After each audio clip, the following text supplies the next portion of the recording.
I also don't think the Conservatives are on the offensive with the culture war stuff. I think it's the Conservatives are being pummeled from all sides at the moment, because if you look at the media, it's the media driving this constantly, and the media almost trying to incite some of this stuff. So just before those protests turned violent, what I saw was the BBC publish a news article on Twitter that said Churchill's statue may have to be moved to a museum. And all it was a pulp piece, an opinion ventured, a short quote by a granddaughter, one of the Somans people, basically saying, I don't think it would be a good idea, but, the way things are going, they might need to move it to a museum. Now, immediately, the way that they put that headline out, it mobilises people. And that went viral. And Tories were up in arms. And I imagine that went viral around that sort of place. And it's feeding into a narrative. And what I'm seeing constantly with Newsnight and with others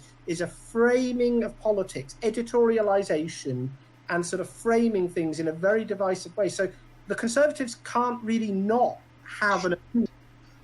If there's any suggestion that Winston Churchill statue or Disraeli statue or Gladstone statue or Peel statue or Queen Victoria statue or any of these statues that aren't of people who are basically fundamentally bad people like slave traders, any suggestion that these people are going to be, these statues are going to be taken down, even by some diversity commission, they will have to get through me first.